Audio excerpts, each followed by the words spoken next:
paso número 6, 7 creo. 7. Si no estoy mal. Sí.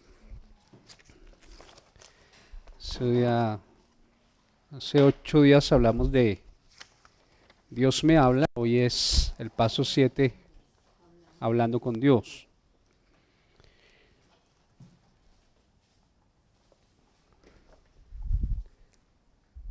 En últimas, el tema es la oración. Y la oración y la Biblia serían como el matrimonio perfecto para un cristiano. Porque a través de la oración que vamos a ver hoy, yo le hablo a Dios.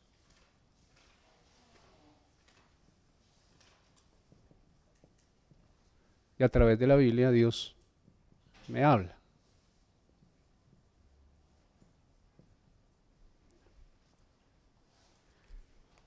Ahí sí hay diálogo. Porque yo le hablo a Dios y Él me habla a mí. Yo le hablo a Dios a través de la oración. Él me habla a mí a través de la palabra. Quiere decir que si nosotros oramos y no leemos la palabra, hemos tenido un monólogo. Y la idea es tener un diálogo con Dios. Tanto yo expreso como Él expresa.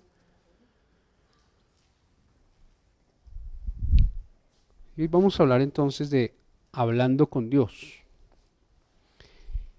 Y la pregunta que hacemos es, ¿qué es la oración?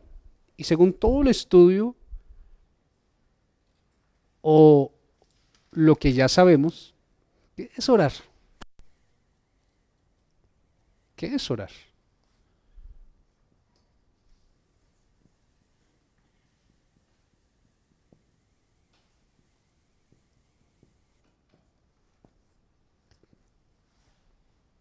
Así como sencillo hablar contigo, hablar con Felipe. Sí, sí. Es una cosa que uno tal vez como que le da miedo, pero entiende, habla con un amigo. Entonces,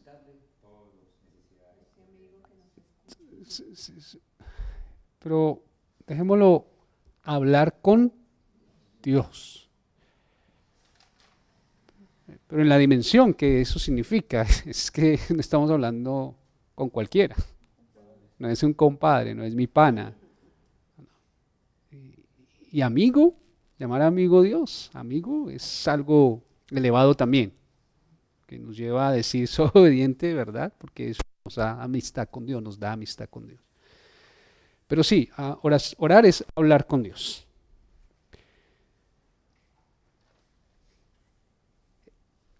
Parece fácil. Pero es que entendámoslo así que es fácil, porque muchas veces uno para orar que da como, no, aquí nos dice, es como si hablamos con un amigo, seamos sinceros, oiga. Muy bien. Entonces ya, digamos que un elemento de la oración es la sinceridad. O sea, si yo voy a hablar con Dios, estoy hablando con aquel que me conoce totalmente. O sea, yo le puedo ocultar cosas a mi esposa, al amigo, al hermano, pero ante el Señor estamos totalmente desnudos, digámoslo así. No hay nada que ocultar. Entonces seríamos unos tontos. A veces somos como los niños, porque un niño intenta a veces engañar a un adulto y sabe que el niño es en su inocencia, él no puede hacerlo. Pero eso es hablar con Dios. ¿Qué hacemos cuando hablamos? Porque a veces nosotros de hablar con Dios y es como tan sencillo, pero es lo que no sabemos hacer. ¿Qué hacemos cuando hablamos con alguien? Quitemos a Dios. Ahora, ¿cuál es nuestra materia? ¿Qué hacemos cuando hablamos? ¿Cómo? Bueno, entonces tenemos que tener a alguien. No habla, el que habla solo o está hablando ahora bueno, ahora sí se da el caso de que uno ve a alguien hablando solo y uno sí mira, no, es que este tiene su... Sí, antes no. Si antes alguien hablaba solo, uno le va a hablar solo, ese está loco, ¿no? Entonces, hablar con alguien tiene que haber una persona para comunicarme, ¿no? Entonces, eso es. Pero en esencia, ¿qué hacemos cuando hablamos? Bien, entonces, no lo pongamos tan tenaz, porque uno no, bueno, yo voy a hablar del tema cuando me veo con Jairo, de este tema tengo que hablar. Bueno, de pronto sí, yo tengo que decir esto a Jairo. sí. Bueno, ya, entonces ponemos cosas, pero eso, hablar. Pero no leemos tantas pautas, sino que hacemos realmente cuando nos comunicamos con alguien, hacemos, yo no sé, yo lo, a ver, Yo pienso lo que me sale a mí es rendirle adoración, amarlo, ya, ¿sí? ah, sí, Delante de él. ya, Yo no puedo ir directo a decirle, ay, ya. Muy bien, es un componente de la oración que ya vamos a pensar eso, que si vamos a hablar con Dios, hay algo que se llama, que Él está arriba, nosotros estamos abajo y que de todas formas, una forma de acercarnos a Él es a través de la adoración, ¿sí? Honrándolo, entrando, dice el Salmo 100, entrar por sus puertas con alabanza, con acción de gracias. Así tenemos que es una forma de entrar. ¿Quién es Él? el salmo, porque Él es bueno y para Siempre es su misericordia. Pero para tratar de aterrizar un poco lo de la oración, pensemos en tres cosas. Cuando uno habla con alguien, hace tres cosas. Expresa ideas,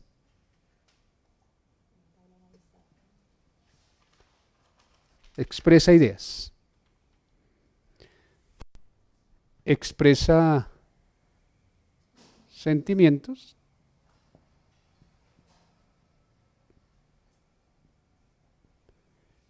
y expresa acciones, ¿no?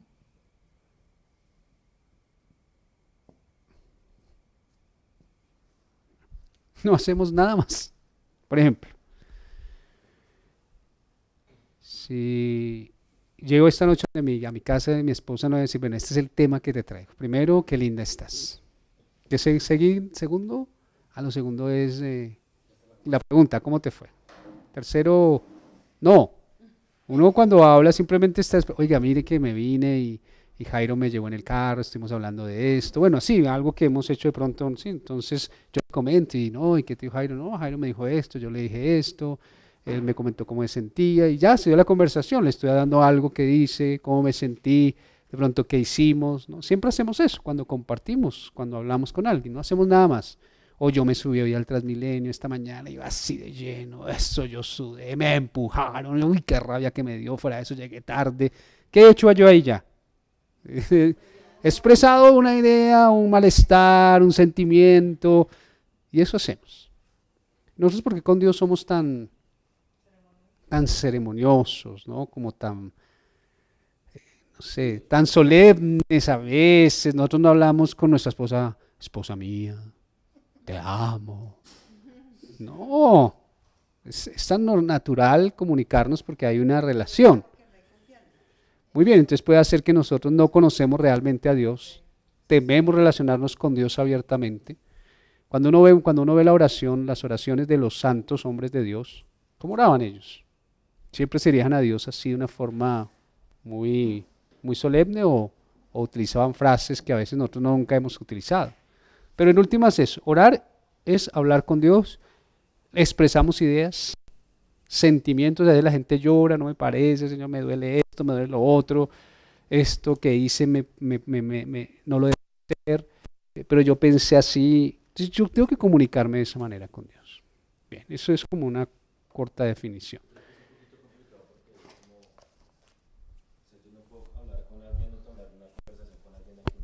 Así es.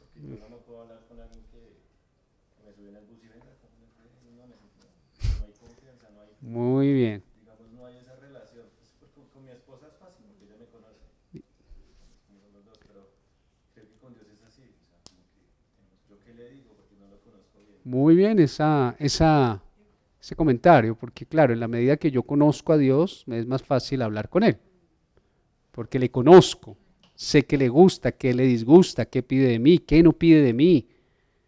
Por eso es tan importante unir la palabra de Dios, porque ahí Dios se me ha revelado y entonces yo puedo contestar a esa revelación que Él ha hecho a mi vida. Por eso es tan importante unir las dos, la palabra y la oración. Pero a veces nos enseñaron solo a orar, pero no a leer la palabra de Dios. Solo a hablarle a Dios, pero no dejar que Dios nos hable. No, hay que hacer ese binomio. Bien. Bueno, ¿qué fue más lo que más? Hablemos qué es la oración, qué aprendieron, qué afirmaron, qué versículos no habían nunca leído y les pareció interesante. de estos 11, alguno que quiera decir algo de lo que Dios le habló a través de este tiempo, investigando y escribiendo. Algún versículo en especial les llamó la atención, les capturó el corazón, nunca había pensado de esta manera.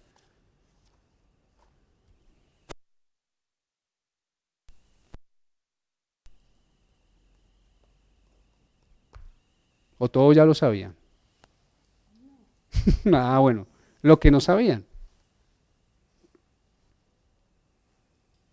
El primero, lo que habla de clama a mí, ¿no? Jeremías 33. Y es la firme promesa de Dios que si clamamos, Él nos responde. Qué bueno es. Clama a mí y yo te responderé y te enseñaré cosas grandes y ocultas que tú no conoces. Mm, Pero cuando ya dice el pedacito y te enseñaré grandes y ocultas, ese sí me ponía a pensarme a mí. claro. Porque clama a mí, sí, yo clamo. Pero cuando dice y yo te enseñaré casos grandes que tú no conoces. O sea, que muchas veces yo clamo estoy clamando a Él, pero no es la respuesta que yo quisiera esperar a respuesta a mi petición, digamos así. Muy bien. Entonces, aquí hay algo, una claridad. Y creo que nosotros hemos reducido la oración a una lista de peticiones. Nosotros cuando vamos a orar, vamos es a pedir. Y lo que pedimos es para mí, para los míos y para lo mío. Si la oración se ha vuelto es eso, no es otra cosa, lo que los míos necesitan y lo que pues creo que es lo que yo quiero, ¿no? Entonces la oración es más lista de peticiones, pero aquí este clama a mí, yo te responderé. Es como que la persona que se acerca a Dios quiere cosas mucho más profundas que simplemente una respuesta, dame, no sé, un pantalón, sino cosas grandes y ocultas que tú no conoces. Es decir, que aquel que se acerca a Dios se está acercando al que todo lo sabe, todo lo puede. Y a veces nos acercamos entonces con oraciones como tan, digamos, tan infantiles, si lo pudiéramos poner, tan superficiales. Parece que Dios quiere que nos acerquemos como con más hambre de algo mucho más profundo. La oración no debería ser para pedirnos solamente, de pronto en nuestra oración solo es danos el pan de cada día y ni siquiera pedir para más, sino para este día nomás, ya, y solo hay una oración por el pan, ya.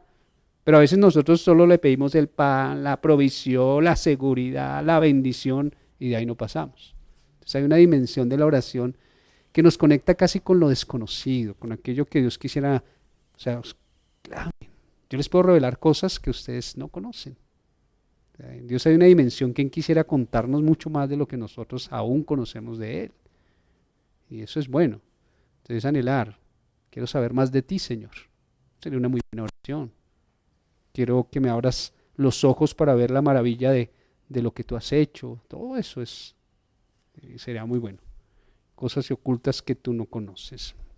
Entonces sí, pero eso que dijo Él es, clama a mí y yo te responderé. Dios se compromete.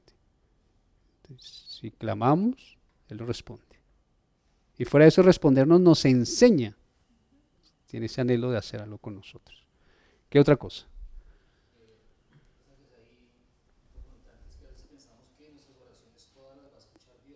Mm, sí.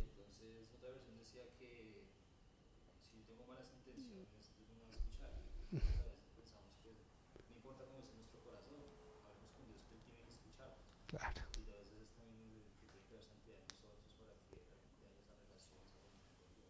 Qué bueno eso también. Entonces, a la hora de orar, nosotros también tenemos antes de orar examinarnos cuáles son, qué nos mueve a orar, cuál es nuestra motivación, por qué estamos pidiendo eso. Eso dice Santiago, que a veces no oramos mal porque solo pedimos para complacer nuestros deseos y deleites. Hay pecado oculto, el cual no queremos renunciar. Entonces, como el hijo desobediente que quiere que lo premien. De cierta manera, porque el pecado es desobediencia a Dios. Entonces, fuera de eso, yo estoy siendo desobediente a Dios, pero de todas formas quiero una recompensa, que me den lo que yo pido. Entonces estamos hablando de que Dios no actúa así. Dios, te has sido desobediente, mira el pecado, abandónalo, si no, no te escucho. Como con Pedro, un día se fue a orar y empezó a orar y oraba y oraba. Pero salía de la habitación igual cargado, sentía que Dios no estuvo ahí. ¿Y qué pasó, Señor? Y volvió y se metió otra vez a orar Pedro, y hágale y ore y nada. Y Pedro estaba acostumbrado a que Dios le respondiera y no, ¿qué pasaría? Hasta que por fin en algún momento el Señor se cansó y le dijo, bueno, ¿sabe por qué no respondo? Porque usted ha tratado mal a su esposa. Es que sí, Señor, ¿a ti te importa cómo yo maltrato a mi esposa? Sí, a mí me importa lo que tú haces con tu esposa. No vengas aquí a hablar y ser muy santo, a pedirme cosas cuando maltratas a tu compañera. Y Pedro lo registra en la Biblia. Para que ¿sí? Para que tus oraciones no tengan estorbo. Eso es pecado. Entonces, cosas pueden estorbar mi relación con Dios. Porque a Dios le importa. Si somos obedientes, si el pecado lo tratamos en nuestro corazón. O sea, Él no va a ver nuestra petición cuando tenemos la mancha y Él la ve. El problema es que uno ve, ¿no? Él sí ve la mancha. Él tiene esa visión. Entonces, qué bueno eso, ¿no? Que examinemos nuestro corazón. Por eso, cuando oremos, antes de orar, volvamos, por eso es bueno la Biblia, cuando oramos con la Biblia. Algo que usted tiene que tener claro es la Biblia. Cogerse, por ejemplo, el Salmo 139 dice, examíname, oh Dios, y conoce mi corazón. El Señor, examíname, ayúdame a ver dónde estoy mal, perdóname, porque yo quiero que me respondas, que me hables y escucharte. Bien, ¿qué otra cosa?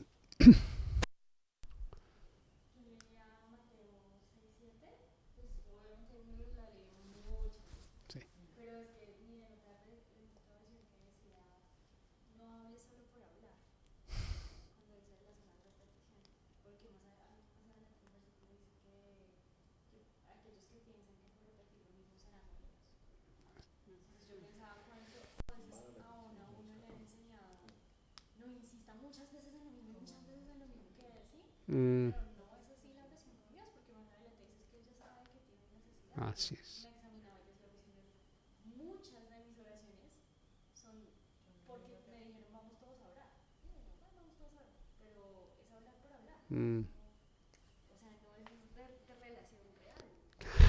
Muy bueno ese punto también, porque Jesús dice, cuando entréis ahora no seas vanas repeticiones. Muchas veces nosotros nos hemos vuelto mecánicos a la hora de hablar. A ver, yo lo noto cuando los hermanos oran y cuando veo las oraciones de algunas personas que ya tienen como la oración, ya no se salieron de la iglesia católica, digamos, entraron a la iglesia cristiana, pero ya no rezan, ahora oran, solo que ahora la oración también se ha convertido en rezo, oran por lo mismo. Es decir, no están pensando en lo que le están diciendo a Dios. Entonces, ya tengo el discurso en mi mente y lo hago mecánicamente. Dios, te doy gracias por este día, bendíceme, gracias por los alimentos y sale. Creo que la oración eso tiene que ser muy reflexiva. Una oración que viva la realidad. Una oración donde nosotros realmente seamos conscientes de con quién estamos hablando, quién nos estamos acercando. Por ejemplo, cada uno debería examinar en qué área, en qué etapa de su vida está. ¿Qué es lo que usted está necesitando en este momento de su vida? ¿Cuál es la verdadera necesidad? Porque a veces uno piensa en muchas cosas y pan, Dios ya sabe que tiene que darnos pan, trabajo, todo eso sabe Dios. Él no lo va a dar si somos sus hijos, no tenemos que pedirlo. Mis hijas no se preocupan porque saben que su papá va a darle lo que sé que tengo que darles, pero hay cosas que solo las puede dar Dios. Entonces esas cosas que solo puede dar Dios realmente, que debemos pedir. Entonces sí, que no sea una oración tan mecánica, tan irreflexiva, porque lo que hacemos es simplemente repetir. Y llenamos silencios con Padre, Padre, Señor, Señor. Pero hablamos y hablamos y hablamos y no reflexionamos en lo que le estamos diciendo, en lo que estamos sintiendo. A veces somos hipócritas, estamos orando por una cosa, estamos pensando en la olla, estamos cumpliendo con el rito de la oración, pero nosotros no hablamos con Dios, simplemente hicimos el devocional. Por eso también a mí me preocupa que a veces el devocional lo hemos vuelto. Entonces, ¿cuántos de ustedes hicieron el devocional? Levante la mano y todos, sí, yo hice el devocional. ¿Y qué es hacer el devocional? Entonces, no. Algo que siempre me ha gustado es, usted no tiene un devocional, usted va a estar con Dios. Lo primero es tarea. Si voy a hacer el devocional, cuando la palabra hacer es tarea, es algo que yo ejecuto. Pero si yo le digo, voy a estar con Dios, ¿cambia el verbo? Voy a estar es con alguien pensante, inteligente, que entonces se supone que si yo tengo razón y raciocinio, me voy a acercar a él, como está diciendo Natalia, no haciendo la misma oración como la del lorito, lo mismo, sino ven, Señor, tenemos que hablar. Imagínate lo que estoy sintiendo en este tiempo que he escuchado estas prédicas, que estoy muerto, que no soy un discípulo, y yo no me he dado cuenta. Entonces, salve a mí, porque yo no pienso seguir así, yo no me quiero perder. ¿Dónde me perdí, Señor? ¿Hasta aquí qué he sido entonces? ¿En qué me he convertido? Tiene más sentido. ¿En qué me he convertido en todos estos años? Ya que estoy viviendo, que estoy sintiendo. Entonces, y que hay a veces necesidades, que es lo que oramos a veces, las necesidades más sentidas. Entonces, si necesitamos plata, pues por plata.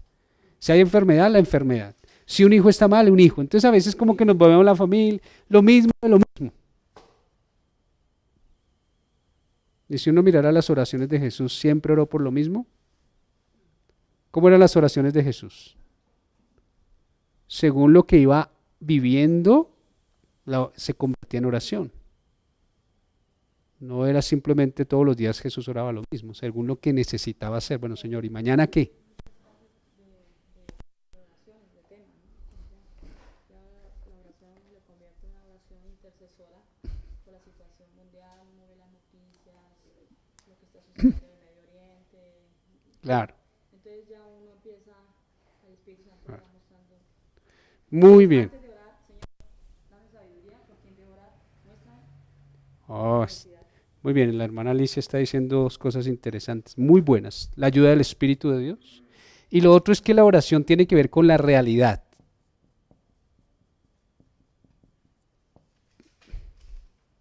Eso es clave, la realidad.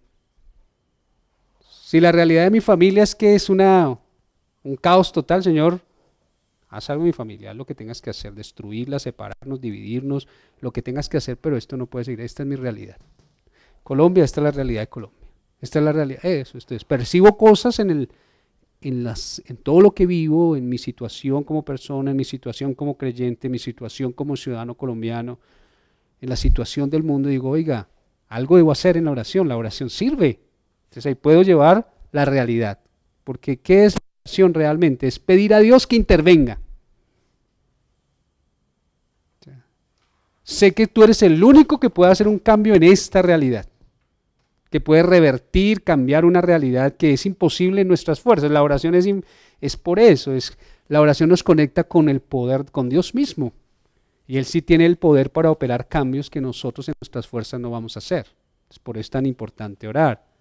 La frase que está escrita ahí me parece muy, muy certera, la de Charles Spurgeon, ¿sí? Que dice, debemos orar cuando tenemos el deseo de orar, porque sería pecado desperdiciar tan buena oportunidad, y debemos orar cuando no tenemos el deseo de orar, porque sería peligroso quedarse en tan insalubre condición. O sea, tenemos que orar sin deseo y con deseo, porque si no oro, me deterioro, me corrompo, porque la oración me hace estar con Dios, me hace invitar a Dios a mi vida, a mi realidad. ¿Qué otra cosa? Muy bien, entonces tratemos de evitar las repeticiones. Cuando oremos esta noche, si van a orar, paren, frenen, reflexionen. Lo que le voy a decir ahorita, Señor, ¿tiene sentido? Sé que eso les va a depurar su oración.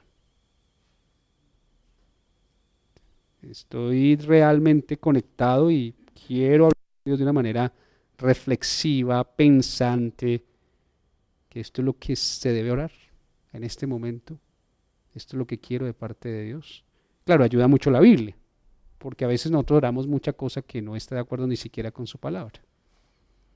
Por ejemplo, Oseas, hoy, 4. Hoy oramos con Diego, mi esposa, esta mañana. ¿Pero qué dice? 10. Pues prácticamente es lo que está pasando en Colombia. Mentira, muerte, homicidio, se sucede, ¿no? Es como que las noticias cada reportan asesinato, muerte, perjurar, matar y homicidio. Todo está. ¿Y cuál es el problema entonces? ¿Y cuál es el problema según ahí Oseas? Mi pueblo es destruido porque le faltó conocimiento. Ya, entonces ya empieza a sumar. O sea que todo lo que está pasando en esta nación realmente no es simplemente falta de leyes, falta de educación, sino falta de conocimiento de Dios. ¿Cuáles son los culpables? También hay culpables de eso. De los pastores, de los sacerdotes. Claro, exacto, los sacerdotes. Los líderes religiosos han empalagado al pueblo, pero de resto no les han enseñado a temer de Dios. Pero el pueblo ni siquiera, pero el pueblo está gustoso con sus sacerdotes. Sí. Entonces, si hoy fuéramos y ya sabemos que tenemos suplidas nuestras necesidades, estamos sanos, pues si Dios me habló, entonces ¿qué tengo que responderle a Dios hoy? Señor, obra en los pastores de Colombia. Que el pueblo reaccione, el pueblo evangélico ya pida palabra de Dios, que nosotros no nos conformemos con un mensaje mediocre que nos alimenta el ego, que nos levanta la autoestima, sino que nos digan quiénes somos nosotros, unos pecadores que no quieren convertirse al Señor. Y que Colombia está mal, no por causa de la guerrilla, no por causa de los políticos, sino por causa de un desconocimiento total de la palabra de Dios. ¿Y ustedes creen que si Dios, Señor, actúa? Y no quiero estar más conforme con también mi ignorancia de ti, entonces si no me enseñan, pues yo leo la Biblia. Entonces, yo creo que bueno. Pero pues ahí no han visto el caso que usted lee eso y después no, Señor, bendice a mis hijos.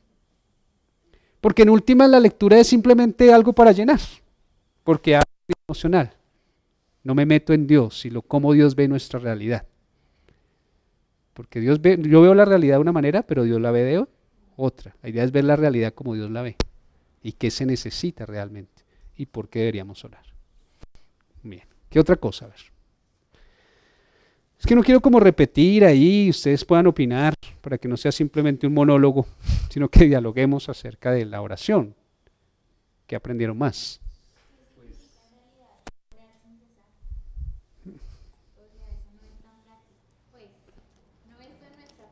Porque uno siempre espera, por ejemplo, el devocional, pero uno no está en constante relación con Dios. Entonces lo pierde de su cada segundo, de su cada momento. Eso es un desafío. Lo que dice Pablo, orad sin cesar. ¿Será posible? ¿Será posible? Yo les pregunto, ¿será posible orar sin cesar? Si está escrito, sí. O sea, lo que está escrito, exacto, algo está mal con nuestra cabeza. ¿Qué es lo que hacemos con esta mente? Bueno, entonces hay preocupación. No, hablemos sinceramente. ¿Qué se la pasa pensando esta cabeza? Uno, preocupación. Si alguien está preocupado por algo, le da vuelta, se amarga y dile. Otros, nuestra mente es cautiva, por eso es que Pablo dice orad sin cesar, porque si aprendo a que mi mente esté conectada con Dios sería muy bueno. ¿Sí? Pero no debemos cambiar, no, yo sí oro todo el día y la noche pues ya no oro porque todo el día yo oré en el carro, oré en el Transmilenio, no, tampoco, no. Hay que siempre tener su tiempo a solas. Pero la oración, a veces, ¿qué pasa en mi caso? Hay pensamientos que me cautivan, imágenes, que me hacen. ¿No les pasa que también su mente se vuelve y empieza a imaginar un poco de películas? ¿No les pasa a ustedes? A mí me pasa a veces, mi mente ahí pasa ahora.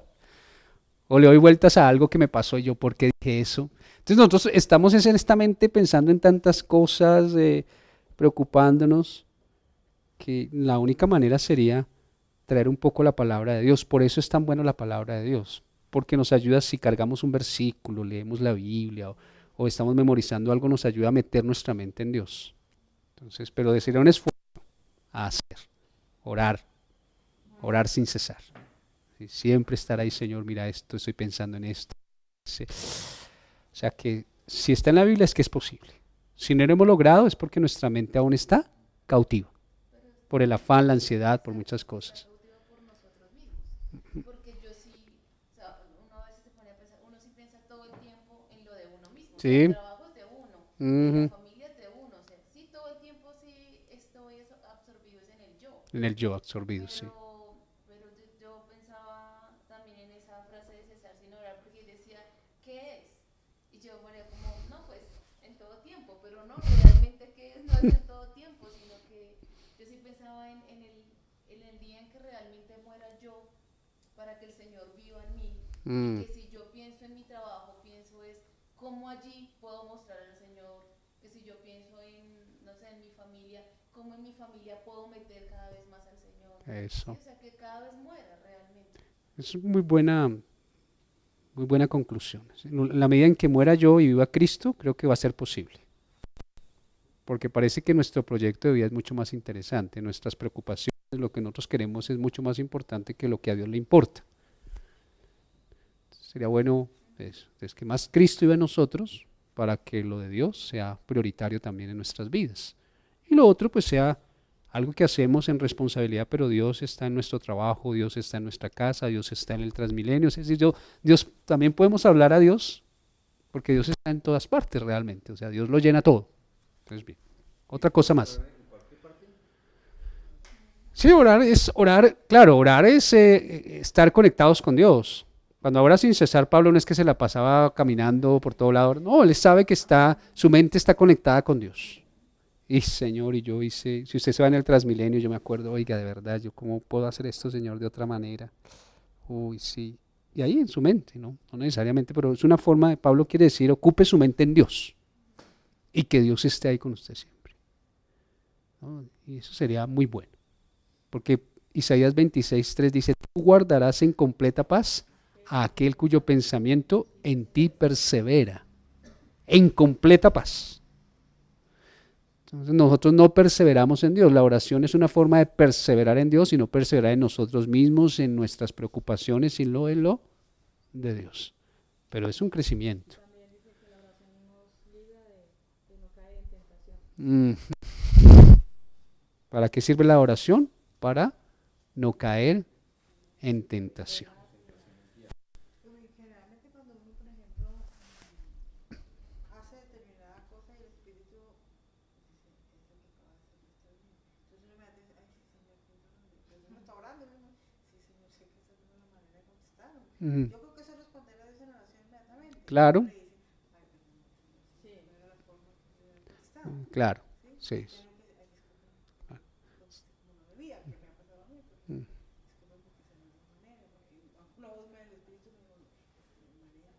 Eso. Sé que la oración en cierta manera es que nosotros somos conscientes de la presencia de Dios.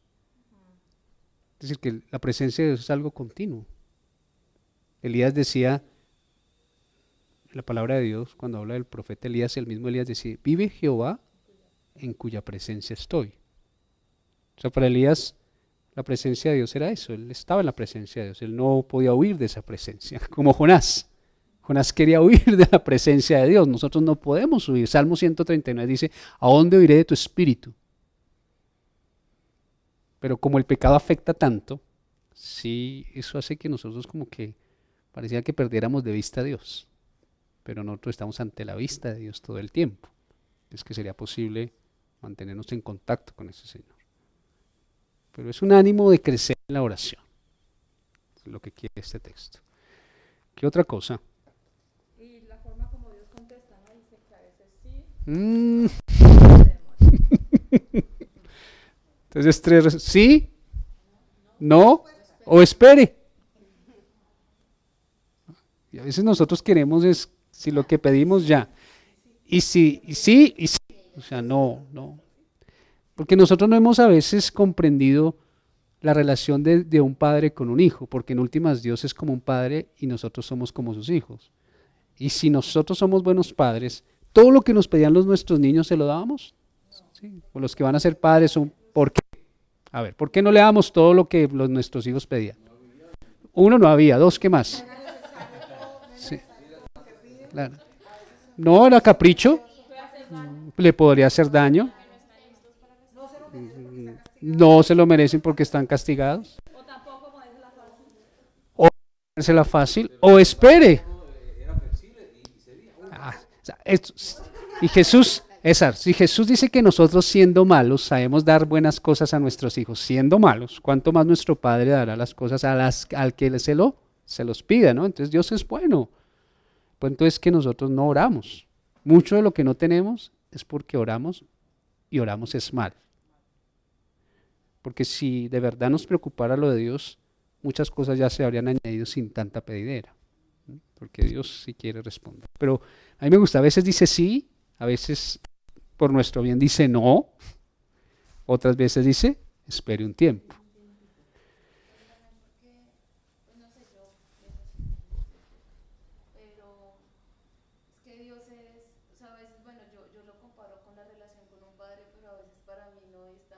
Porque mi papá no fue tan sabio en darme muchas cosas, pero yo a veces pienso que el Señor es el único que sí conoce mi corazón, ¿sí? Y Él sabe qué me conviene, qué me puede Claro. dar. Como padre, por más de que conozca a su hijo, no lo va a poder ver, pero Dios sí. Entonces Él en su respuesta a la oración es más que espera un poco, es ¿realmente estás preparado para aceptarlo o definitivamente no? Porque eso te puede dañar más. O sea, Él sí conoce lo que va a pasar en nuestro futuro. Él sí conoce realmente lo que hay en nuestro corazón, aún las motivaciones. Claro. Bueno, sí, yo creo que sí vemos una diferencia entre un Padre terrenal y el Padre celestial. Por eso para nosotros saber pedir tenemos que conocer la voluntad de Dios. Porque algo que sí nos puso el apóstol Juan en 1 de Juan capítulo 5, 14 y 15, que dice esos versículos que están ahí. Que si nosotros pedimos alguna cosa conforme a su voluntad, ¿qué pasa si la pedimos conforme a su voluntad? Que la vamos a recibir. Ahora el problema nuestro es que conocemos la voluntad del Señor. No, muchas veces nosotros no sabemos cuál es su voluntad, conforme a su voluntad. Si nosotros queríamos ser efectivos en la oración, tendríamos que leer toda la Biblia y aprender a orar según la Biblia. ¿Cómo oraron los hombres de la Biblia? ¿Cómo oró Elías? ¿Cómo oró Juan? ¿Cómo oró el mismo Señor Jesucristo? Pudiéramos hacer un examen, un estudio de qué pidió Jesús en sus oraciones. Porque no lo registra tanto. A veces nos da una pista en el Padre Nuestro. Pero antes de pedir el Padre Nuestro está hagas tu voluntad. Haz tu voluntad y el Padre Nuestro del Padre. Entonces, claro, entonces siempre el anhelo de un hijo de Dios es la voluntad de Dios. Que deberíamos mirar cómo pedir, venga. ¿Qué es lo que te gusta que te pidamos, Señor? Porque será uno, Señor, ¿qué te gustaría que yo te pidiera a ti? ¿Hay pistas en la Biblia?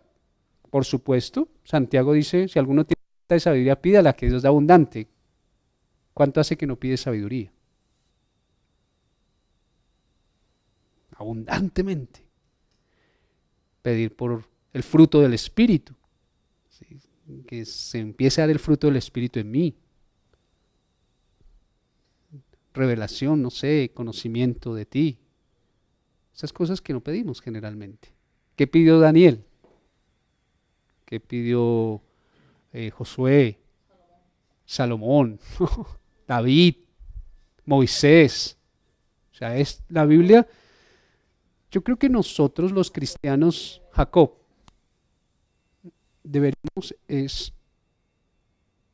la medida que crecemos y maduramos, es mirar la Biblia como la lista de peticiones.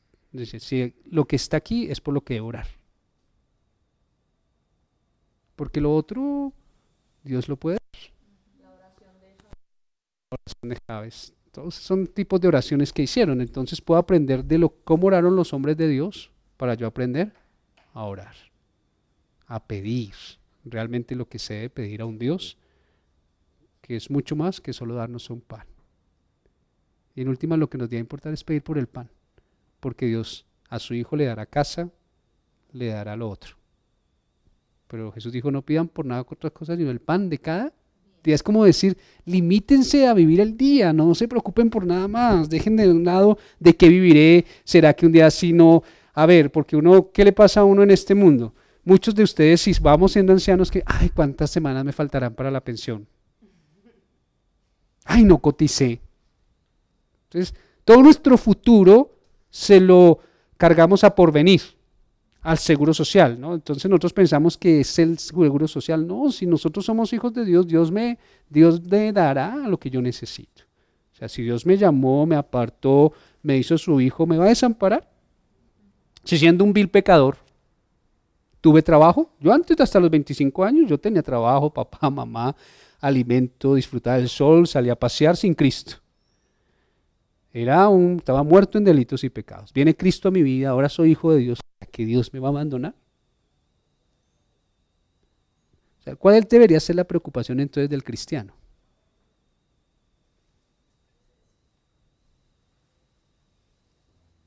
Pues Dios. ¿Qué quieres que haga, Señor? Aquí estoy es para cumplir tus deseos. Y lo que tú sepas que yo necesito, sin problema. Pero ¿cuál es tu voluntad? ¿Cuáles son tus deseos? ¿Qué quieres que haga? No es fácil. A ver, ¿quieres hablar? No. ¿Qué otra cosa les gustó? Que todo lo que pidamos al Padre en el nombre de Cristo, para que el Padre se glorifique. Muy bueno. Si yo pudiera decir la única fórmula, porque a veces nosotros no, a veces nos enseñan tantas cosas que su oración debe incluir esto, lo otro, que alabanza, adoración, sesión, confesión, y sí, pero no siempre, sí, depende de mi vida, depende de la realidad que esté viviendo, pero algo que sí debemos hacer es en el nombre de Jesús, porque definitivamente Jesús fue el que conquistó todo por nosotros. Si queremos que Dios se glorifique es a través de Cristo el Señor, que Dios obra a través de su Hijo amado. Porque aquí dice su oración debe incluir confesión, adoración, petición, acciones de gracias.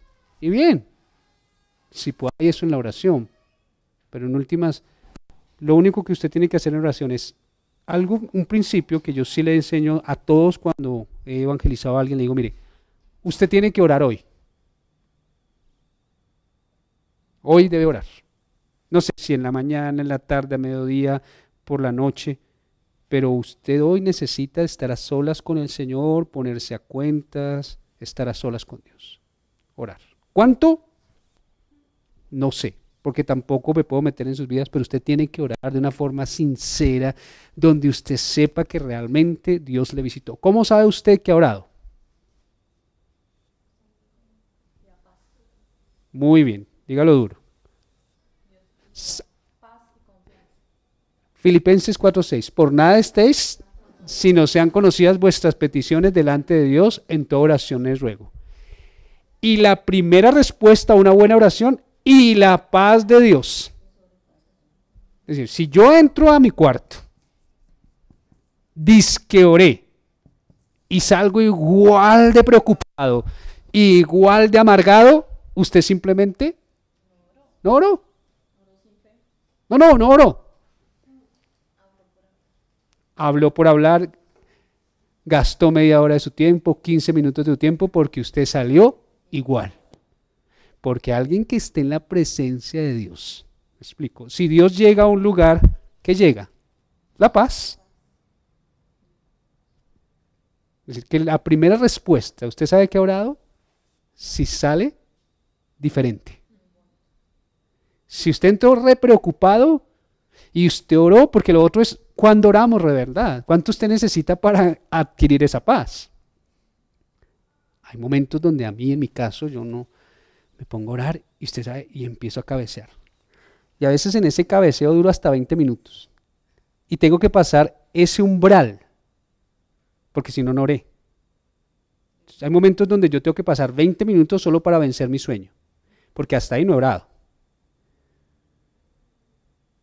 Y a veces es como ataque demoníaco. Donde yo empiezo a orar, mi mente se me va. Donde yo empiezo a orar y resulto pensando otra cosa. Donde yo empiezo a orar y empiezo a dormirme. Dijo, no, párese y vuelva, 20, 30 minutos y todavía no empezó a orar. Hasta ahora estoy batallando con mi carne. Porque mi carne dice, no, ya está cansado, no, ¿esto para qué hora? No, ay. Entonces no. Entonces lo otro, la oración no es algo que no voy a orar, voy a hablar con Dios, fuera tan fácil. Si mi carne, el mismo día, va a impedir. Y entonces a mí últimamente he sentido una fuerte presión sobre mi vida que tengo que pasar mínimo 20 minutos ahí arrodillado y nada, y sé que no he orado. Y tiene que pasar mucho tiempo para que yo empiece a orar. Cuando siento que ya Dios entró, cuando siento que la presencia, que mi carne se venció, ahí ya empecé a orar. Porque ya empiezo a experimentar que ya mi mente soltó, que ya empiezo a experimentar la presencia de ya ahora sí entré en la presencia de Dios. Pero muchos de nosotros en los primeros 5 minutos, y se me va a notar. Porque en última, si estoy preocupado por alguien, yo tengo que estar ya como, ¿cuánto le costó a Jacob encontrar su paz? Estaba lleno de terror porque pensaba que su hermano lo iba a matar, Dios lo iba a abandonar. ¿Y cuánto le costó que él saliera por fin? Toda una noche peleando con el ángel. Y no te suelto hasta que no me bendigas. Eso, no te suelto hasta que yo no reciba una respuesta. ¿Me hablas o me hablas, Señor? Yo aquí necesito un versículo que me diga qué es lo que tengo que hacer en esta situación. O me hablas o me hablas. Nosotros no luchamos así con Dios. Tanto que Jacob de todas ya salió cojo. Porque fue la prueba que le hizo el Señor. Ahora te cojeo y que sepas, ahí te cambié. No fuiste el mismo después de que estuviste conmigo. Hasta cambió su nombre. Pero salió a la presencia de Dios como el príncipe de Dios. Porque luchó con Dios. Es decir, no te suelto si no me bendices. Entonces, usted, ¿cómo sería su oración si usted está bien preocupado? Señor, esta maldita preocupación me la quitas. 1, 2, 3, 4 horas, pero hasta que no esto se vaya a mi vida nomás. No voy a seguir viviendo así. Nosotros no hacemos semejante oración. Entonces, cuando oramos, Jesús, ¿cuánto oró para superar lo de la cruz? Mínimo 3 horas. Es decir, en la primera él no alcanzó, todavía no se sentía con paz. En la segunda todavía parecía que Dios no, en la tercera no. Hasta que lo último, por fin, el Señor le dice, no, es por ahí, envía ángeles, ya, vas. Estaba angustiado, sudaba gotas de sangre de la angustia. Y la depresión tan tenaz que le tocó poner su frente en el polvo de la tierra y rogar más de 3 horas. Y los otros discípulos, que ahí viene a decirles, ustedes no saben lo que se van a enfrentar y sin embargo están durmiendo. Y después estaban cortando orejas. Jesús reaccionó como un hombre espiritual que había ganado en oración. Ya dijo, esa es la voluntad de Dios y la enfrento con toda la fortaleza de Dios, porque la encontró la fortaleza de Dios en oración. Y Pedro, le había dicho el Señor anterior, me vas a negar, y Pedro, ¿qué, Señor, yo? Mi vida daré por ti, y así somos. Y el Señor, ve a orar, y se duerme, y mi vida daré por ti. Entonces vemos que Jesús en momentos de angustia no se paró hasta que no salió con una respuesta. Cuando se para, vamos ya. Listo, ya sé qué es lo que tengo que ir a hacer. Ya sé que no hay alternativa aquí, pero ya siento la fortaleza y sé que así Dios se va a glorificar. Pero nuestras oraciones de 5 minutos todos los días y queremos ver cambios profundos en nuestra vida. Queremos ser hombres y mujeres de Dios. Si hiciéramos una encuesta, ¿cuánto ora cada uno acá? Y eso que hay profundos problemas en la vida, profundos problemas en el matrimonio, profundos problemas en muchas áreas de nuestras vidas, profundos problemas y 5 minutos. Porque no hay más tiempo. Dios que se encargue del resto, ya le dijimos. Es complejo, ¿no?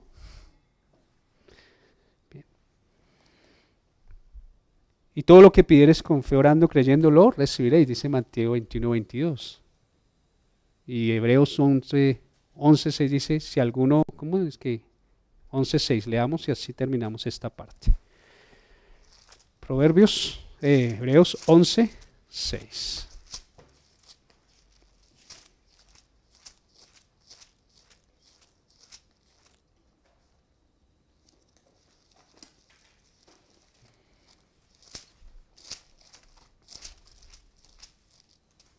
Pero sin fe es imposible,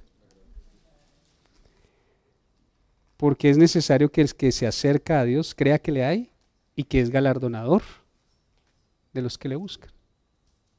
Sin fe.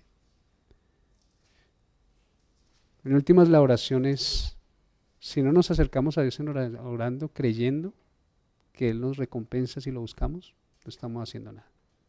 Porque sin fe es imposible agradar a Dios. Que cuando usted ora, se acerca a Dios. Hablar de la oración es hablar de un tema que pareciera como tan básico que no hacemos. Alguien decía que la oración es la cenicienta de la iglesia. 6 de la tarde, ¿cuántas personas llegan? A un ayuno, ¿cuántos llegan? ¿No han notado que en casa de oración no se ora? ¿Cuántos de los hermanos de ustedes mismos llegan un domingo y se arrodillan en ese auditorio a orar? Porque a nosotros no nos gusta orar.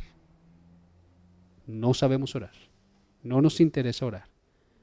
Y sin oración no va a pasar nada, ni en su vida, ni en mi vida. No oramos. No nos gusta. Y no es que no nos guste, es que esto es algo espiritual profundo. Así que nosotros tenemos que rogarle al Señor para que un día lleguemos a ser verdaderos adoradores y personas que oran en espíritu también y en verdad. Con qué actitud, que si responde o no Dios, no responde.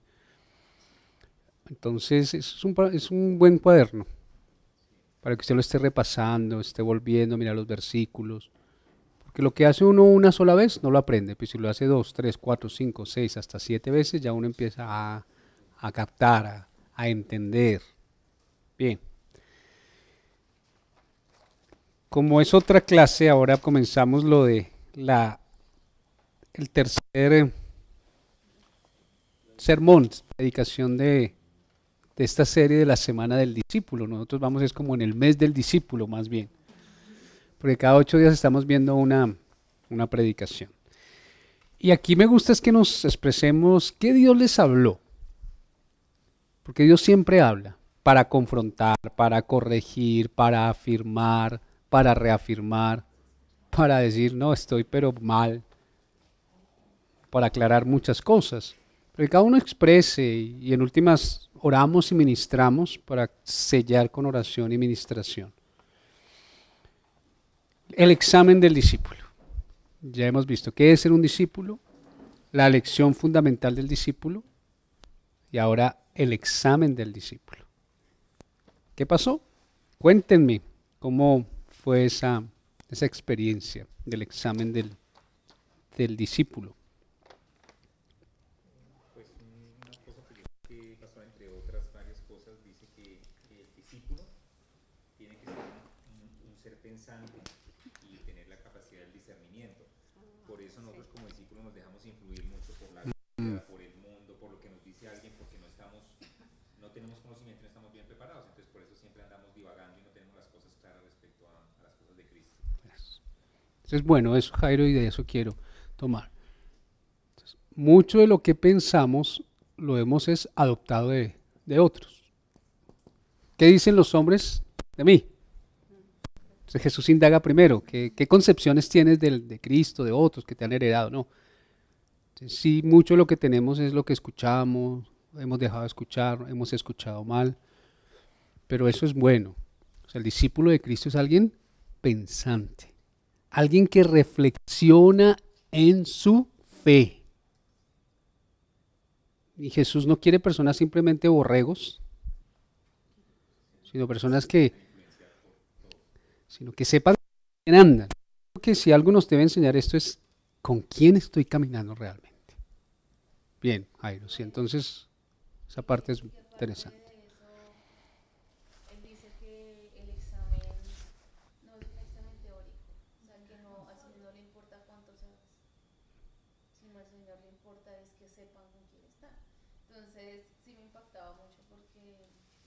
Porque uno sí está acostumbrado a decir lo que sabe, ¿sí? A que lo evalúen de esa manera, Mm. pero no realmente a como el Señor sí te evalúa, que Él realmente conoce quién eres y no me conoces.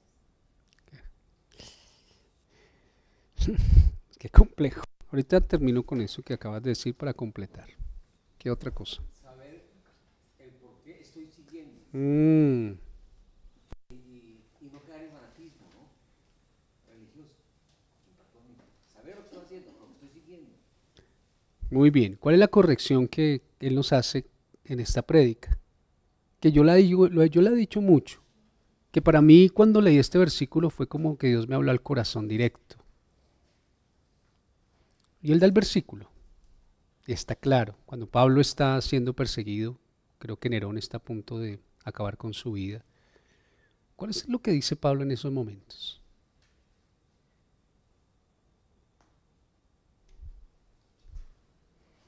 Para no convertirnos de pronto en religiosos, en fanáticos, ciegos. Pero eso es bueno recalcarlo. 1:12. Pablo está listo a ser ejecutado, ¿no? Pablo ya va a morir. Pero miren cómo dice ahí en ese preciso instante de la muerte. Segunda de Timoteo, segunda epístola, capítulo 1, versículo 12. ¿Qué dice ahí en ese texto? ¿Quién quiere leerlo? Segunda de Timoteo 1:12, que Salvador de Lutri lo nombra en la predicación. No. Cual asimismo padezco esto, pero no me avergüenzo, porque yo sé a quién he creído, Mm. y estoy seguro que es poderoso para guardar mi depósito para aquel día.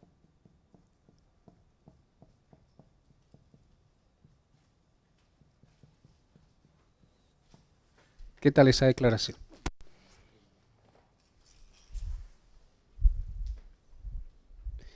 Comprensión de lectura. ¿Qué está diciendo Pablo? ¿Qué lo sostenía? ¿A quién? Pero no es a qué he creído, sino en quién. Exacto. Algo clave es que para Pablo siempre él supo que todo lo que él fue por esta persona.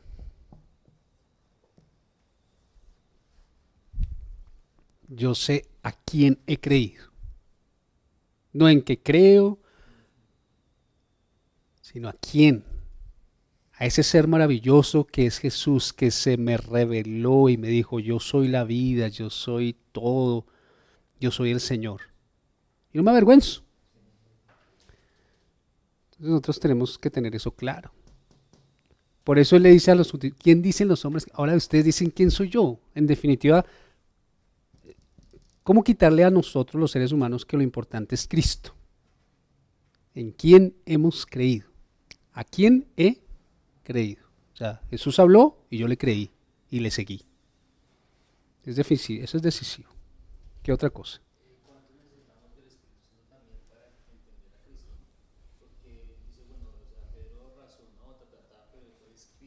Mm,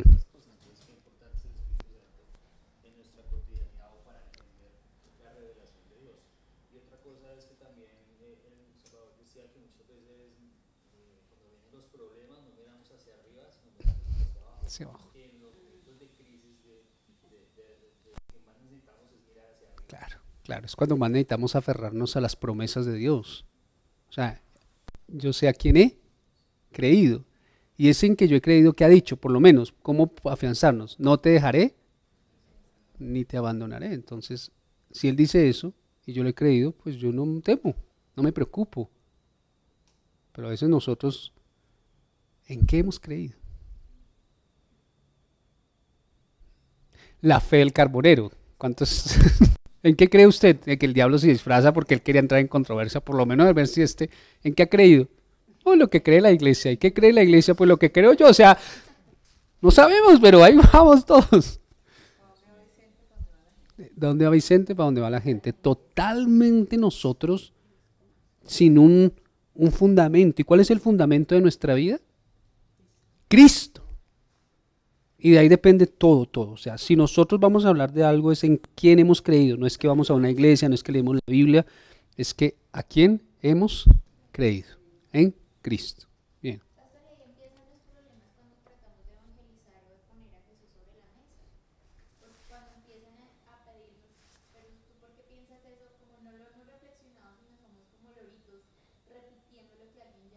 No pasa, o sea, realmente no entendemos sino una conexión en la vida. Se vuelve difícil de defender o difícil de aclarar o difícil por eso. Entonces realmente no he desarrollado eso. Qué bueno eso. Eso es clave porque es desarrollar esas convicciones, esa fe que tiene fundamento, ¿no? Es una fe que, como la que tuvo Jesús. ¿Jesús sería que tuvo fe? ¿Sabía de quién estaba hablando? Pues sabía cómo presentar a Dios, quién era Dios, qué demandaba Dios. O sea, Jesús era un hombre muy pensante. Yo creo que Jesús utilizó al 100% su mente para conocer al Señor, porque fue humano. Tuvo que pensar, tuvo que reflexionar, tuvo que leer la Escritura para decir todo con fundamento bíblico. Jesús no se salió de la Biblia y él asumía la Biblia como la palabra autoritativa de Dios. Él se encontró a sí mismo en la palabra de Dios. Él encontró su misión, todo lo encontró a través de la revelación del Espíritu que le habló a través de la palabra de Dios. Este eres tú, a esto te he enviado. Entonces Jesús encontró realmente su ser ahí. ¿Para qué había sido enviado? Todo lo encuentra a través de la misma palabra. Él está confirmando. Por eso dice, cuando se encuentra con los discípulos de Maús, ¿qué hace Jesús? Los pone por un estudio bíblico de Génesis hasta Malaquías. Aquí todo esto está escrito de mí. O sea, él sabía la Biblia dónde hablaba de él. Y nosotros tenemos que imitar a Jesús, que nosotros tenemos que saber, la Biblia habla de Jesús. Entonces, cada vez que nos paremos en un texto, aquí donde está Jesús, aquí aparece Jesús. En última, nuestro tema es Jesús, pero que sea una convicción. Porque nosotros hablamos tanto de Dios, pero la idea es hablar de Cristo, el fundamento de nuestra fe. Sobre eso está edificada nuestra vida. No sobre la moralidad, sobre lo bueno que seamos. ¿Qué otra impresión? A ver. También tenés que ese paralelo que, o sea, como el Espíritu Santo también nos va a Pedro, pero pues también el diablo está ahí. O sea, y nosotros pensamos que porque seguimos el Señor, que creemos en Él, el diablo ya no se mete en nosotros. Y o sea que estamos muy equivocados. Porque el diablo sí se metió en un momento y pues que el Señor lo reprendió a Pedro, pero ¿quién iba a pensar eso? Que se le va a meter el diablo ahí. Y algo importante también es que el Simón siempre está presente en nuestras vidas. Sí. Como el antiguo hombre, Simón. Claro, no es. Es que él reprendió a Jesús. Claro, Simón. claro. A Pedro en su Claro, ahí está el Pedro que tiene la iluminación del Espíritu al caminar junto a Jesús, pero está también, no tanto el antiguo hombre, sino que esa es realmente nuestra humanidad.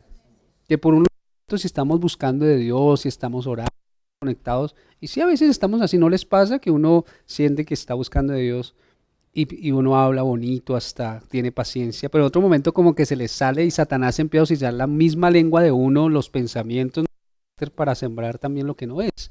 Esa es nuestra naturaleza. O sea, Satanás no va a descansar. Él anda como león rugiente buscando a quién devorar. Es decir, él siempre va a estar rondeando nuestras vidas. Y uno debe estar examinando, él decía, su corazón, vigile sus obras, vigile su camino, vigile su lengua. Porque puede estar siendo instrumento de Satanás para contaminar la iglesia, para contaminar su familia, aunque nosotros busquemos del Señor. Satanás tranquilo a Jesús mientras estuvo en esta tierra? No, hasta creyó que lo había vencido en la cruz. O sea, Satanás creyó, o sea, él siempre estuvo ahí. Quiso poner la resurrección como algo ficticio. También, cuando ya vio que el Señor no, no, pero hasta que ya, pero lo venció. O sea que Satanás en cierta manera va a trabajar en nosotros. Por eso nosotros tenemos que estar muy vigilantes, ¿no? Porque Satanás si quiere es que pongamos la... ¿Qué es lo que quería que despertar Satanás en Jesús? No, la autocompasión. ¿Y qué diabólico es eso? Cuando usted se siente la víctima, eso es muy diabólico. Si usted es que yo soy pobrecita, nadie me quiere, eso es diabólico. Que es no, pobrecito Jesús, no. Debe haber otra manera. Eso es muy diabólico. Autocompasión. A veces no nos gusta sufrir, pero Jesús la tiene clara, ¿no? Jesús sabe quién es y en quién ha creído y de quién es hijo, a qué ha venido a este mundo. Jesús está claro. Nuestra fe debe ser eso. ¿En quién hemos creído? ¿Para qué estamos en este mundo? ¿Cuál es nuestra misión? ¿Qué debemos buscar en esta vida? Todo está ahí. Ahí está nuestra fe. ¿Qué otra cosa? A ver. El examen de como discípulos está lo teórico y lo práctico. Mm, Y que en lo teórico pues los discípulos en ese momento pasaron porque reconocieron a Cristo como el Dios viviente, ahí pasaron la teoría. Pero en lo práctico dice que es difícil, o sea, es muy fácil hablar como cristianos, pero vivirlo. Realmente serlo en la realidad, que eso es la práctica, hablarlo, saber y decir eso es muy fácil, en la teoría, pero en la práctica vivirlo es difícil. ahí es la clave, ¿no? ¿Cómo pasar de la teoría a la práctica? Porque la Biblia dice, por nada estéis afanosos. Eso es teoría, y todos sabemos ese versículo de memoria. Ahora, en la práctica, ¿usted vive sin afán? Algo está pasando, hay un cortocircuito. Algo no, somos hombres de poca fe entonces todavía. Pero él decía algo que ese primer examen se podía pasar, porque dice que cuando un corazón sincero se acerca a Dios y los ojos están abiertos, dice, se corre el velo y vemos con claridad. Entonces Sí. ese primer examen se puede pasar, decía él. Ese primer examen de la teoría se pasa porque sí, los ojos son abiertos, vemos a Dios, oídos y el corazón. y ese en cuanto a la teoría, ¿no? Decía él. Mm. En cuanto a la teoría. Y luego decía que esos primeros años también habían sido una fiesta. Los primeros años con el Señor Jesús habían sido una fiesta. Ah, sí, eso es bueno. Podía someter a los fariseos, y que eso había sido una fiesta para los discípulos, ¿no? Claro. Pensaban y querían que todo fuera así, que la vida era así. Claro, aquí es bueno. Cuando le dijo a Jesús en la transfiguración, hicieron unas cabañas. Y esto fue muy bueno porque a todos nos aterriza. Es bueno saber que la vida cristiana Jesús les dijo, bueno, hasta aquí todo ha sido fiesta. Ahora, hasta aquí todo he sido yo. Pero ahora, ¿y cuánto nosotros no vimos la vida cristiana? Es que nos tiene que salir todo bien. Pues, exacto, todo tiene que salir perfecto. Cuando en últimas el camino, el examen del discípulo realmente, cuando ellos reconocieron que Cristo es el Señor, pasaron a una segunda lección. Aquí era la lección de conocer quién es Él. 2 años y medio tratando de que ellos vieran que Él es Dios hecho hombre. 2 años y medio. Que Cristo les predicó, les mostró, el Espíritu Santo por fin llega a la mente de Pedro. Y Pedro como que entra en esa lucidez, esa iluminación y entiende que Cristo es el Señor, el Hijo del Dios viviente. Y qué declaración, porque es muy poderosa. Cristo tú eres cumplimiento de todas las profecías del Antiguo Testamento. ¿Se agarraron eso? Todo lo que dijo el Antiguo Testamento, porque él dice, tú eres el Cristo. Y cuando hablamos de Cristo, era el Mesías prometido por Dios. Tú eres eso. Pero el golazo que entiende Pedro, porque muchos el Mesías lo esperaban, era como un político, el hijo de David, era un gran gobernante, pero Pedro añade la otra cosa, el Hijo de Dios. Entonces fue mucho más allá. Eres el cumplimiento de todas las profecías, pero en últimas eres el Dios hecho hombre. Que pocas personas alcanzan a entender eso, en la magnitud, para salvarse. Hasta ahí lo entienden. Ahora entonces el Señor sí, desde ahí les empieza a hablar que Él es necesario que padezca. Y desde ahí, en Marcos les dice desde ahí, si alguno quiere ser mi discípulo con este conocimiento de que el discipulado es más morir que vivir en gloria, sígame. Entonces ahí ya se la subió el estándar. Ahora seguirme a mí. Si has de seguir a este Cristo, te la vas a jugar por Él toda, hasta la vida. Has de morir por Él. Y eso ya es difícil en el discipulado. Porque los otros evangelios, cuando ellos hicieron esta declaración, y creo que aquí también la hacen, si alguno quiere ser mi discípulo, tome su cruz cada día. Olvídese de sí mismo, tome su cruz y sígame. El discipulado es muerte total a tu persona. Ya es otro nivel. Entonces es bien interesante, pero eso de que no sea triunfo es maravilloso. Para Jesús fue vivir en el poder de Dios y saber que se enfrentaba a la cruz, a lo más grande, por la redención del hombre. ¿Qué otra cosa, otra impresión?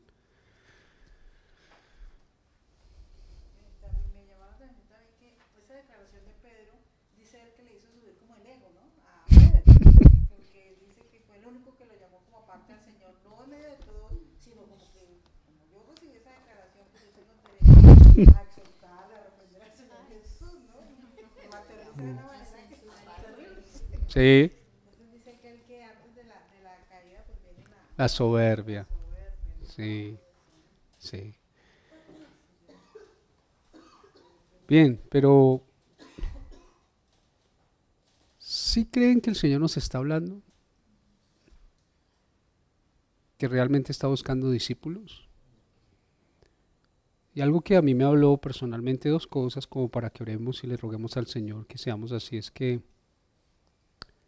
definitivamente somos débiles.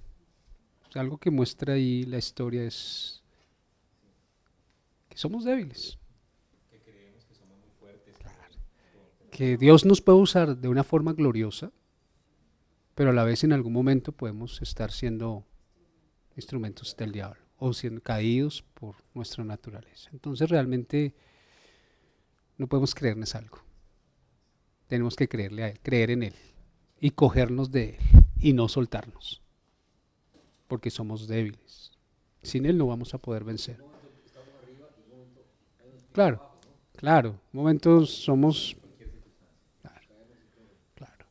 Claro que hay algo que no nos puede olvidar, que hasta ahí todavía Pedro va caminando con Simón, se está convirtiendo, está conociendo a Cristo. Mire que me gusta que, si lo vemos bien, Jesús ha caminado 2 años y medio, está tratando de que ellos le conozcan. Cuando le conocen Cristo, listo, pero todavía siguen en su proceso. Pero ustedes nunca más, después de que viene el Espíritu Santo, que ya no era Cristo fuera de ellos. Porque cuando Cristo estuvo en esta tierra, Cristo estuvo fuera de ellos. Es decir, para que Pedro fuera victorioso no podía separarse de Jesús. Pero después de Hechos 2, porque Pedro nunca más volvió atrás. Porque Pedro nunca más negó a Jesús. Porque ya Cristo estaba en él. Pero vio todo el proceso de discipulado.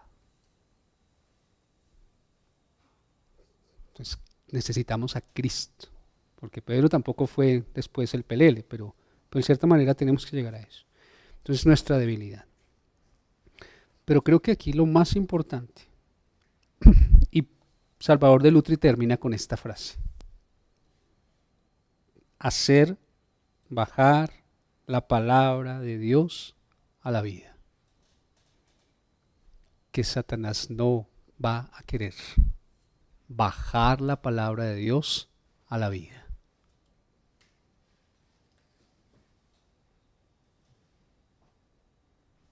De las cosas más difíciles. Por nada estéis afanosos. Ya bajó a su vida y de verdad usted ya no se afana, no se preocupa. Y eso tiene que pasar. Tenemos que luchar 10, 15 años hasta que un día usted descanse y diga, no me vuelvo a preocupar por nada. ¿Tiene temor? La palabra de Dios, todos mis temores te tienen que ir hasta que mi único temor sea Dios. El discípulo eso tiene que hacer. No es solo teoría, sino práctica. Que el Señor nos ayude. Y para eso, que combinemos doctrina y práctica, cabeza y corazón. Teología, pero que la pongamos en práctica en la vida. ¿Qué sería de este mundo, de Colombia, de las personas que están cerca de nosotros, si nos vieran llenos de vida, llenos de confianza, nada preocupados, sabios para tomar decisiones, caminando en la voluntad de Dios? ¿Qué sería este mundo? Claro. Porque en última Jesús caminó así. Jesús nunca vivió preocupado. Jesús no sacaron ni beca. Jesús dijo, vengo a hacer la voluntad del que me envió. Y por eso Dios se manifestaba tan poderosamente en él. Entonces ese es nuestro anhelo, llegar a ser, y más que como Jesús, que Jesús vive en nosotros para que la gente vea, oye, definitivamente Jesús sí cambia la vida de un ser humano. Sí. Pero ¿por qué nada está pasando en Colombia? Porque ¿cómo son los cristianos? Tienen mucha teología, mucha Biblia, pero poca vida de Cristo en su diario vivir. No se manifiesta la vida de Cristo. Mucha Biblia, mucho sermón, años, pero Cristo no se les ve por ningún lado. Porque Cristo perdonó a sus enemigos, Cristo oró por sus... Cristo sanó, Cristo tocó, Cristo hizo mucho. Cristo predicó a Dios. Cristo habló de Él. Cristo evangelizó, todo lo hizo eso. Entonces vamos a orar, que Dios nos ayude. ¿Está claro?